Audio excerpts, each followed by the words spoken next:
Emilio Elgueta, él es el juez del que ya hemos hablado largo con respecto a los posibles vínculos que él podría tener con el narcotráfico. Pero comenzamos a investigar.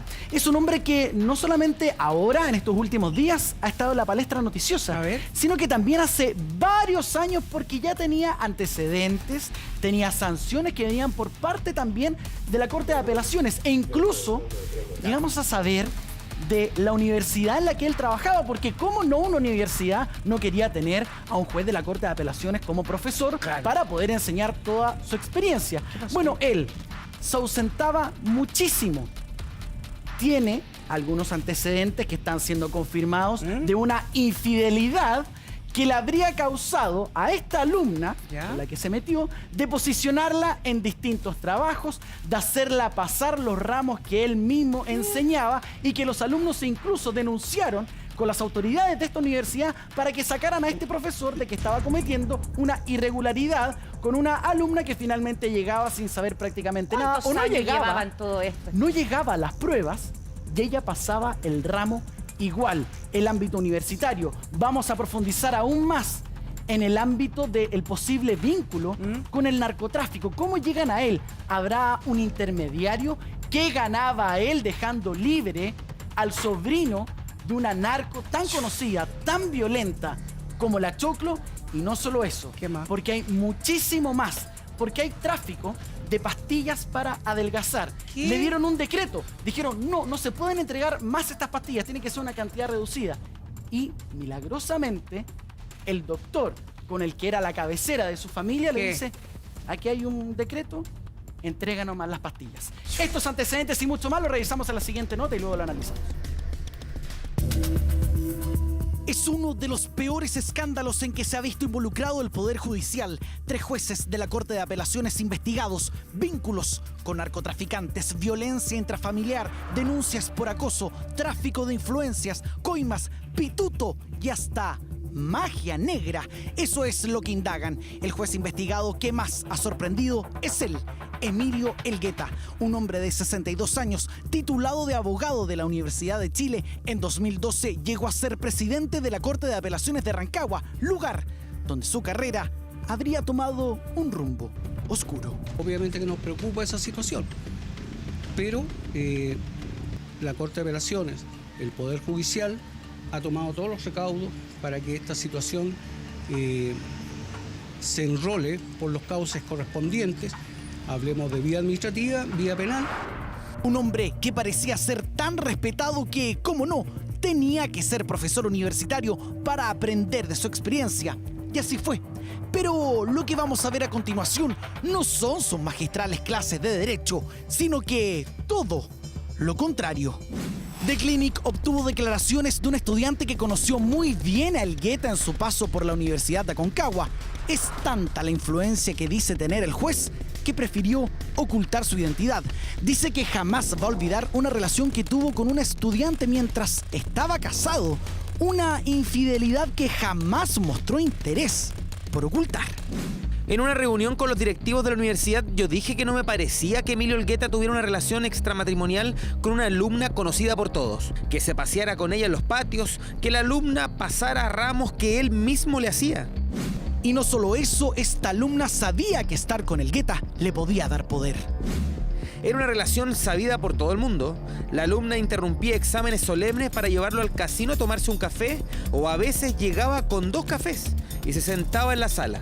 Esta es una relación que no solo se supo en la universidad, sino que Elgueta habría llevado esto más allá, incluso a lugares insospechados. A esta alumna la presentó como su polola en una comida del Poder Judicial de la 6ª región y la instaló en un puesto en el juzgado de policía local de Rancagua. La alumna salió recién del año pasado de la universidad. Es un desastre, como se recuerda la batalla de Rancagua. Es un desastre gravísimo, es lo peor que nos podía haber ocurrido y hay que adoptar las medidas correspondientes.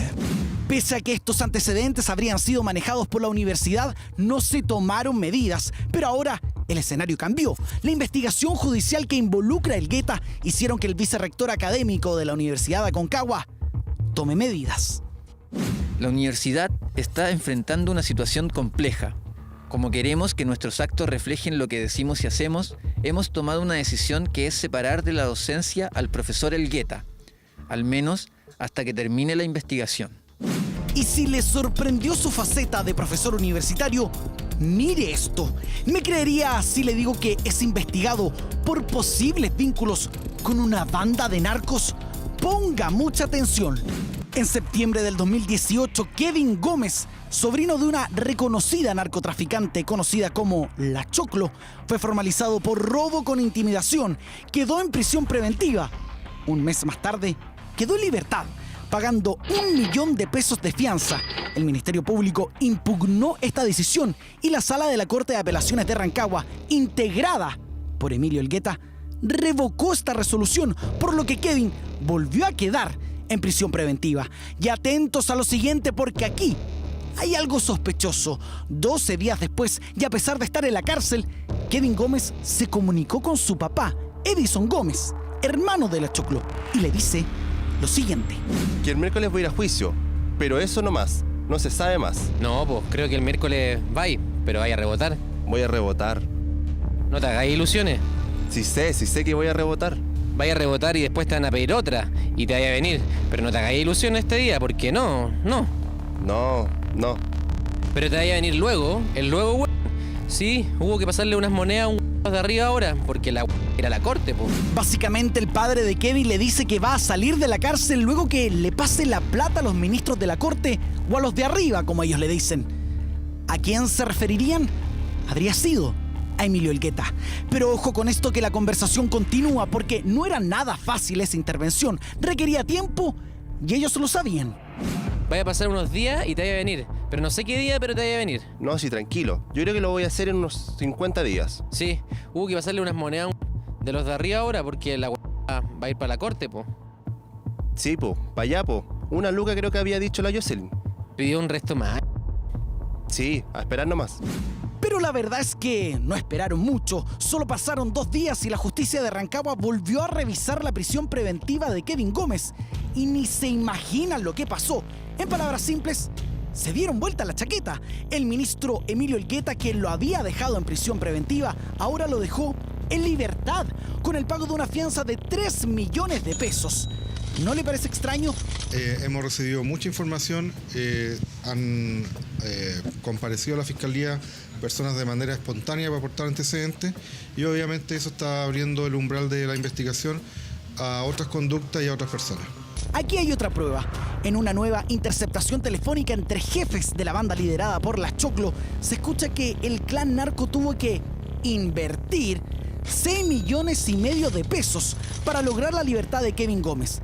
3 millones de pesos de fianza, como lo habíamos señalado, y los otros 3,5 millones a, comillas, otros pagos. En esta petición, uno de los jueces que tomó la decisión final fue Emilio Elgueta. Es grave, en definitiva, cuando existen estos indicios. Ya a esa gravedad han respondido las instituciones, tanto en la investigación penal como administrativa. Por eso es grave, porque es grave cuando existen en esta instancia, en un nivel judicial, porque los ministros de Corte de Apelaciones son los que tienen la última palabra en la gran mayoría de los casos. Son muy pocos los casos que suben luego a la Corte Suprema. ¿Y ustedes sabían que Emilio Elgueta ya había sido sancionado por irregularidades en su trabajo como juez? Tal como lo escucha, él recibió una amonestación de la Corte Suprema por faltas a la ética tras intervenir en una causa por violencia intrafamiliar que lo involucraba a él y a su expareja. ¿De qué se trata esto? Elgueta presentó una querella por violencia intrafamiliar contra su ex esposa por golpes que habría recibido por parte de ella afuera del colegio donde estudiaba su hijo. El juez del 8º Juzgado de Garantía de Santiago, Luis Avilés, dejó constancia por escrito de que Elgueta lo llamó 2 horas antes de que se decretaran medidas judiciales en contra de su ex esposa. ¿Para qué? Juzgue usted. Por esto se le formularon 2 cargos por tráfico de influencias. Gabriela Pérez, ex ministra de la Corte de Apelaciones, recuerda muy bien estas investigaciones en una entrevista con el diario El Mercurio. En el Poder Judicial se lo sancionó por tráfico de influencias por llamar a un juez y a un fiscal para que intervinieran en una causa personal de violencia intrafamiliar con su ex señora. Ahí logramos que se le aplicara una medida disciplinaria, pero fue una amonestación nomás, era muy suave. ¿A qué le atribuye que se le aplicara una baja sanción? Lo atribuyo a sus vinculaciones con algunos ministros de la Corte Suprema y de otras personas por la masonería. La exministra de la Corte de Apelaciones continuó y fue enfática en las evaluaciones que le ponía Elgueta. No tenía buena opinión de él como funcionario. Nunca fue buen ministro. Lo calificaba siempre con un 4 y en el Poder Judicial eso es bajo. Si con esto quedó sorprendido, solo le puedo decir que hay más de Emilio Elgueta. En el 2018, el doctor Luis Arenas fue condenado como autor del delito de tráfico de psicotrópicos, principalmente de fentermina, un medicamento destinado para adelgazar y que se vende con receta retenida. Bueno, ¿y quién es este doctor? El médico de cabecera de Elgueta y su familia. Al doctor Arenas no le gustó para nada que la Seremi de Salud restringiera a los doctores recetar medicamentos con receta retenida, como la fermentina. Así que llamó a su amigo Elgueta para presentar un recurso de protección para anular esta disposición de la Seremi. Y así se hablaban por WhatsApp. Estoy en la ceremonia de cuarto. ¿Cómo salió el recurso, hermanito? No se vio hoy.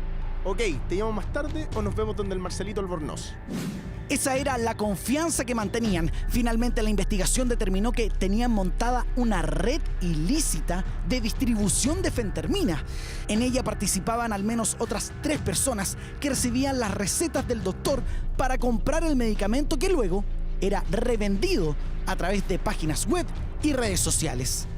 Emilio Elgueta será formalizado por prevaricación y enriquecimiento ilícito, un hecho inédito, y es que por primera vez un juez será investigado por estos cargos.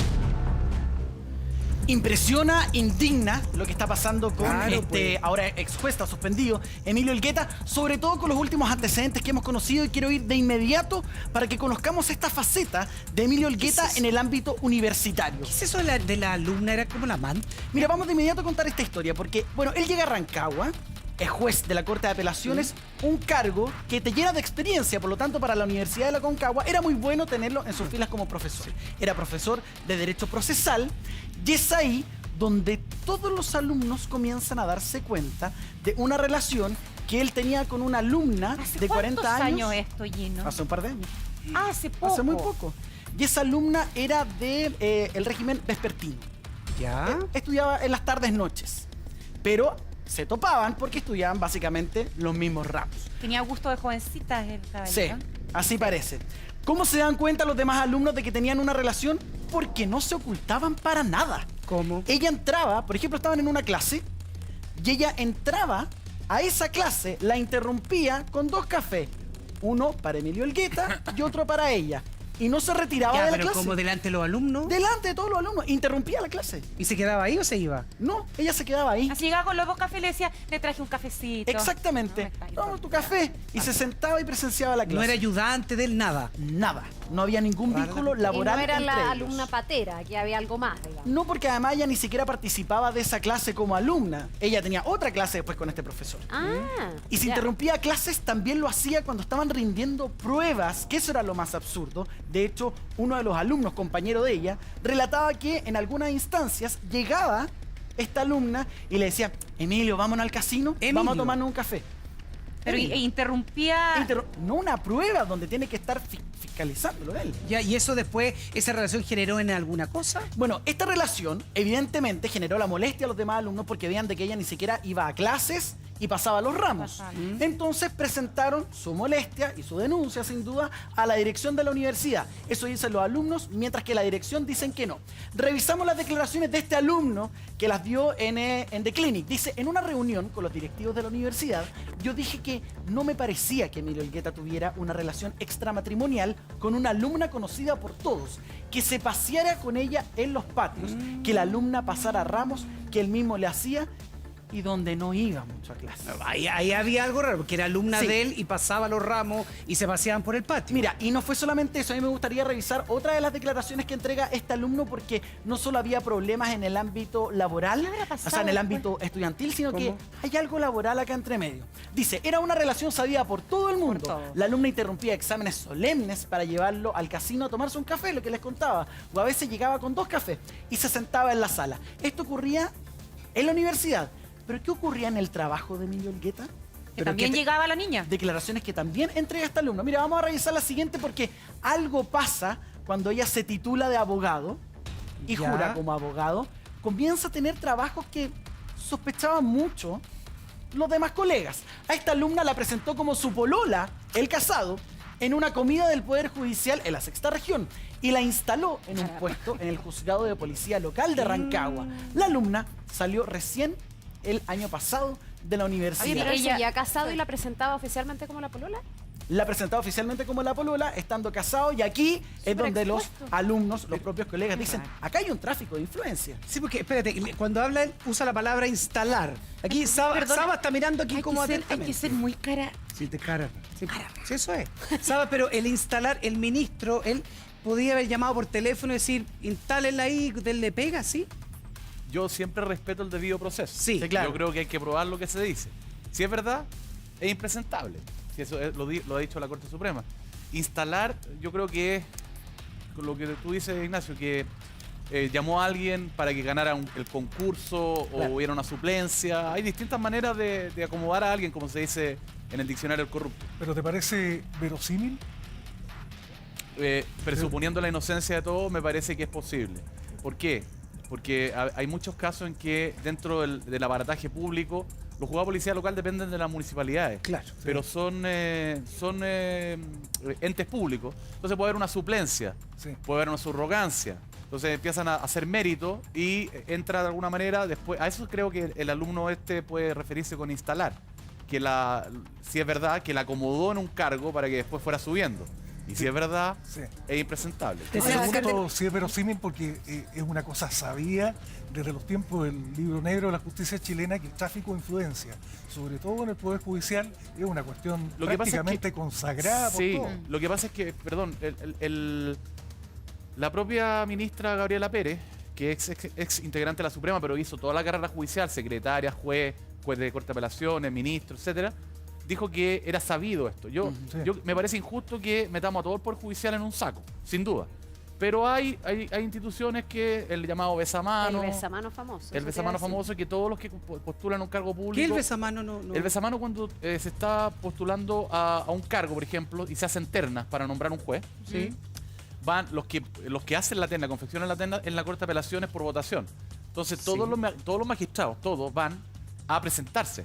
Que eso no tendría nada de malo, pero le llaman el besamano porque algunos se presentan con más efusividad que otros. Eso es lo que siempre se ha dicho, digamos. Sí, el nombre ya es bien Sí, el besamano es como bésamela y está ahí en la... Claro, está ahí en la ten. Son Entonces, horribles, si pero... estás postulando claro, con tu currículum, con tus perfeccionamientos, con tus habilidades, no tienes para qué ir a besarle la mano a lo que nadie. pasa es que, claro, pero lo que pasa es que muchas veces no los conocen, hay muchos postulantes y tal vez si se regula, porque todos han ido a saludar a un ministro, oiga, voy a postular, pero es muy distinto que yo le diga, cuando yo postulé a fiscal regional hace 12 años, lamentablemente, me conocían, o 15 años. Fui a presentarme y los ministros me conocían porque yo soy abogado y alegaba en la corte, pero le decía, oiga, voy a presentarme, aquí está mi antecedente. Por favor, vote por mí. No, porque es indecente decirle, por favor, vote por mí. Pero si en el fondo era eso. Claro, si usted quiere, considéreme. Pero, si le tinco. Claro, pero eran todos y quedaba constancia porque uno le pedía al oficial de sala y un avance en la... Pero debe haber harto lobby ahí. Es que a eso me refiero, un avance en la ley del lobby. Sí. Pero esto de acomodar esto que dice que la instaló... Bueno. Si es verdad, presuponiendo la inocencia, etcétera, pero si hay pruebas, es impresentable. Ahora, no es delito, pero sí una infracción Ahora, la disciplinaria. Asociación de Magistrados insiste en que esto sigue ocurriendo y que ese besamanos igual está y que finalmente se hace el lobby para los nombramientos. Y han insistido en que hay que cambiar la fórmula de nombramiento. La Asociación de Magistrados, la anterior directiva, el expresidente, que ahora es vicepresidente, el magistrado Flores, la actual presidenta, la magistrada Piñero, que es ministra de la Corte de Apelaciones en el sur, digamos, en Valdivia, ellos han sido muy enfáticos. Hay que cambiar el sistema de nombramiento y me parece muy bien. Es una aspiración de los magistrados de hace tiempo. Y Gino, pero ella, espérate, si la habría presentado, como dice The Clinic, como la polola, era evidente que le iban a pillar en algún minuto, no si eran compañeros, todos iban a ser abogados los compañeros de ella. Bueno, es que pareciera ser que a él no le importaba nada, porque lo hacía, comillas, para bien, como para instalar a alguien, como también para mal. ¿Por qué? Porque hubo un par de alumnas que decían de que era como de su grupo, del grupo de Emilio Elgueta, que grabaron una clase de otro profesor, de otro abogado. donde ese abogado dijo: aquí quedó. Los jueces de la Corte de Apelaciones les falta experiencia en el ámbito laboral. Lo grabaron. ¿Y sabe lo que hicieron? Fueron de inmediato donde Emilio Elgueta. Mire lo que dijo el profesor. Y él tenía un cargo, y él hizo lo posible, imposible, para que él saliera de ese cargo. Eso está en investigación, el nombre del abogado no lo vamos a decir porque él tampoco quiere que se haga público, pero sí permite que se cuente esta historia, donde finalmente él va a pedirle disculpas y él dice: mira, te pido disculpas, pero no hice nada, yo solo estoy dando mi opinión de que siento que podrían tener más experiencia en el ámbito laboral, pero no estoy hablando de ti directamente, estoy hablando de una generalidad. Pamela, y él dice, okay, y ahí quedó. Te quería preguntar una cosa, porque esto da cuenta de una cierta sensación de impunidad que tenía Emilio Elgueta. Hay una historia que me contaron, bajo estricta reserva, otra más, en el sentido que hace 20, 25 años, Emilio Elgueta, junto a 2 ministros de la Suprema, viajó a Cuba con los gastos absolutamente pagados por un bufete de abogados. Y esa cuestión era en esa época una práctica sumamente avalada por el resto de los ministros, incluso de la Corte Suprema. Los ministros venían de vuelta del viaje, contaban sus anécdotas y jajaja, qué bueno, qué bien lo pasamos.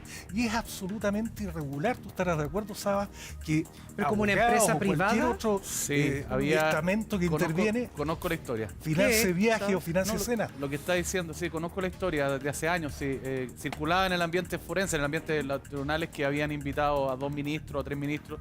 Había otro ministro que después hay uno fallecido, está muerto, y hay otro que se retiró. Claro, que le dieron, claro, estamos hablando de lo mismo. Sí. Y que tenía una tarjeta también para ir a unos locales comerciales. Pero reitero, yo entiendo que son excepcionales, pero sí, esa historia era conocida. Pero ahora parece que hay una generación que está acostumbrada a hacer eso. Es impresentable. Estaba, porque en la Corte Suprema actual yo creo que no pasa eso. Pero esto hay 17 cortes de apelaciones, entonces están pagando justos por pecadores tal vez, porque no todas las cortes de apelaciones hacen eso. Claro. Pero yo reitero, la señal buena es que la ministra Maggi, que es una ministra prestigiosa, tiene carta blanca para investigar todas las irregularidades que haya. Eso es importante. Y a lo mejor esto va a hacer que, por ejemplo, que aparece ahí en pantalla, yo no había escuchado nunca, en serio, el tema del besamano ya no sigue existiendo, tiene que haber una... No, hay tiene un que reformular para terminarlo, eso, pero en el hecho sigue funcionando. Claro. Bueno, Sabas, tú nombrabas recién a una ex ministra de la Corte de Apelaciones, Gabriela Pérez. Sí. Ella dio unas declaraciones que son bien fuertes. Dice, bueno, si investigamos los casos de tráfico de influencia, estaría más de la mitad fuera. Y de la Corte Suprema fue. Sí. Ahí se retiró. Ella es la ministra que estaba pinchada con alfileres. Sí, era la víctima de esta supuesta magia negra. Del Guetta. Exacto, ella estaba en este supuesto... Que casualmente está muy enferma, pero ella dice que no tiene nada que ver con la... No tomó en mayor importancia. Y este juez, aparte de lo que están hablando los alumnos, ahora él en algún minuto llega a conocer, porque hablábamos de los pasillos, cuando se encuentra, por ejemplo, con los familiares de la Choclo y eso, ¿fue en la misma corte? Sí, en la misma corte. Cuando él participa de la Corte de Apelaciones es donde, al menos, los casos que lo estamos mostrando acá, comienza a investigarse. Esta infidelidad o los beneficios que obtuvo esta alumna es cuando él era juez de la Corte de Apelaciones. ¿Sabemos qué pasaba con la señora en este intertanto? Bueno, ¿no? tenemos antecedentes de eso. Porque hay un caso de violencia intrafamiliar que me gustaría que comenzáramos a revisar ya parte de esas declaraciones, donde él fue sancionado. Pero esta es una historia que requiere harta atención. A ver, ¿qué pasó? Él estaba con su señora, tenían un hijo estudiando en un colegio de la comuna de Providencia. Lo van a buscar. Sostienen una discusión, estos son los antecedentes que se manejan, y ella le habría pegado de puño a él. ¿En el colegio? La señora a él afuera del colegio. ¿Delante de la gente? Exacto. Él, Emilio Elgueta, presenta una querella por violencia intrafamiliar. ¿Y qué hace? Llama al juez, que va a tomar la determinación 2 horas antes del cierre de esta investigación, y llama también al fiscal. Pero ellos, luego de esta llamada, hacen la denuncia inmediata, porque lo que no quería Emilio Elgueta era que su señora quedara tras las rejas. Y ese llamado habría sido para que eso no ocurriera. Quien habla de esto de una persona que lo hemos señalado, que es la ex ministra de la Corte, Gabriela Pérez, que señala. El periodista le pregunta en el diario El Mercurio: en el Poder Judicial se le sancionó por tráfico de influencias por llamar a un juez y a un fiscal para que intervinieran en una causa personal de violencia intrafamiliar con su ex señora. Y ella responde: ahí logramos que se le aplicara una medida disciplinaria, pero fue una amonestación nomás. Era muy suave. Esto ya es del pasado, pero él siguió. en la Corte de Apelaciones como juez. Entonces, finalmente, ¿qué es lo que hizo? En resumidas cuentas, es yo interpongo una querella por violencia intrafamiliar contra mi señora, pero no quiero que quede tras las rejas. Entonces llamo al juez, llamo al fiscal 2 horas antes de tomar la decisión para que esto no ocurra. Afortunadamente ellos dos hacen la denuncia. Esto continúa la entrevista. El periodista le dice, ¿a quién le atribuye que se le aplicara una baja sanción? Y Gabriela Pérez responde, lo atribuyo a sus vinculaciones con algunos ministros de la Corte Suprema y de otras personas por la masonería. Es que entramos en otro tema. Emilio Olgueta era masón, porque fue expulsado. Lo echaron al tiro, ¿no? Claro, y acá... ¿Por qué fue expulsado? Con los datos que estamos conociendo por estos antecedentes. Por que esto. Fue también suspendido. Exacto. Y como muchos eran masones, ella al menos dice que se protegían entre ellos y por eso recibió una baja sanción. Ahora, lo de los masones, lo de los masones fue como inmediato cuando la ministra que sale acá, ella es la que habría aparecido en las fotografías pinchadas con los vudú, ¿se acuerda? Sí. Pero en este caso, mira, nosotros vamos a seguir hablando, quédate ahí, Gino, porque, claro, porque nos han sorprendido varias cosas que nos has contado. Exacto, y justamente ahora estaba recordando la personalidad de Emilio Olgueta. Todos decían que lograba muchas cosas porque también tenía una personalidad muy encantadora, era súper entrador, simpático, amoroso, se preocupaba de todas las personas de su círculo cercano, se acordaba de los nombres de muchos, entonces tenía una fama de que era un juez bien buena onda, porque a uno le dicen un juez y piensas que es una personalidad bien dura, casi que ni se ríe. Bueno, él era bien distinto. Quiero llevarlos ahora a revisar lo que pasaba con él con respecto a lo que se vivía en la universidad y luego lo que pasaba con su señora. Con su señora ahí quedamos. Con un episodio que es bien llamativo. Porque ¿qué es lo que pasa? Con su señora fueron a buscar a su hijo, que tenían en común, a un colegio de la comuna de Providencia. Antes de que él saliera, sostienen una discusión. Habrían sostenido una discusión. Esta mujer lo golpea a él. Y en estos golpes, él de inmediato dice, no, esto no puede ocurrir. Bueno, ahí me imagino que sacan a este niño. Y él de inmediato interpone una querella por violencia intrafamiliar en contra de ella, en contra de su señora. ¿Ya? Él, en contra de su señora. Porque ella lo golpeó a él. Porque ella lo golpeó a él. ¿No se habla de que genera esta violencia? ¿Nada? No se sabe las razones. ¿Pero estaban casados o estaban casados? Sí, estaban juntos. ¿Ya? Sí, estaban juntos. Entonces, ahora, cuando ocurre esto, uno se ve en una situación límite, ¿no? ¿Sabes qué pasa cuando un juez interpone algo como esto, una querella por violencia intrafamiliar? Él puede seguir siendo juez porque lo hace además en un lugar donde lo conocen. Sí, claro. Es un derecho a cualquier persona interponer una querella. Es que en este caso él es la víctima de los golpes. Claro, él interpone como víctima, pero yo me acuerdo de esa sanción. Y bueno, yo creo que cualquier juez de garantía, o la inmensa mayoría, hubiera avisado que lo llamaran por teléfono. Pero conociendo al juez que él llamó, fue un error grande. Porque un juez serio y inmediatamente lo acusó. No es maleable. No, y también parece que llamó un fiscal. Entonces, ¿sabes? Pero aquí lo impresentable es que un juez llame a un par que va a tener que ver una causa. No, subordinado. O a un subordinado, en este caso peor, para tratar de influir en el resultado y en el juicio que va a tener ese magistrado. Es que yo no sé el contenido del llamado, pero me recuerdo que es lo que aludía la ministra Pérez, la ex ministra, que en ese momento, producto de la llamada al fiscal y al juez, lo sancionaron disciplinariamente al ministro Olgueta y él era juez ministro de la Corte de Apelaciones de Santiago. ¿Ya? Y lo trasladaron a Rancagua. Entonces, por eso el vocero de la Corte Suprema, el ministro Lamberto Cisterna, dijo que le parecía, ahora viéndolo en retrospectiva, que había sido una sanción muy poco severa, digamos. Que era muy... ¿Y cuál fue esa sanción? El traslado. Solamente el traslado. El traslado y no sé si una amonestación privada o alguna anotación. Y lo que pensaba la Corte Suprema en ese momento, según dice el ministro Cisterna, era una especie de que aprendieran a no hacer estas cosas. Porque además tenía un componente, o sea, como dice Carla, él era víctima de un delito, según la querella, pero no puede llamar a un subordinado. Y al juez que llamó, era evidente que lo va a acusar. Pero eso es una sanción que te trasladen de un lado a otro.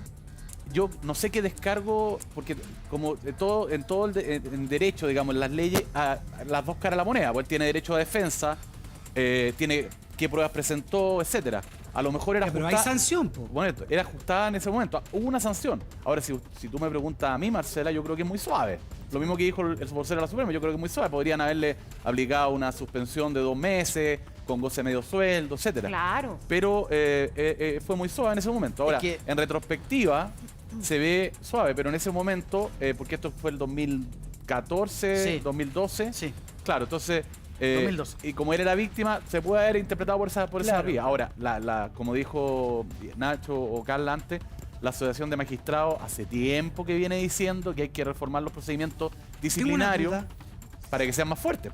Él cuando lo traslada, yo uno lo vería como un premio, lo trasladan a Rancagua, ¿ya? Claro. Luego de la sanción. Como el traslado de los curas. Claro, luego del traslado, ¿él asciende o se queda ahí? No. Él era ministro de Corte de Apelaciones de Santiago. ¿Ya? Y llega a la misma jerarquía. Dentro del Poder Judicial, dentro del ámbito de los abogados, se ve como una especie de sanción, Ignacio, porque Rancagua, siendo una ciudad importantísima en Chile, no tiene la relevancia, la Corte de Apelaciones de Rancagua, la relevancia que tiene la Corte de Apelaciones de Santiago en términos de un eventual ascenso. Ya, pero el poder que tienes localmente yo creo que es mayor en Rancagua, ¿no? Puede ser mayor notoriedad, mayor notoriedad. El poder legal es el mismo, pero tiene razón.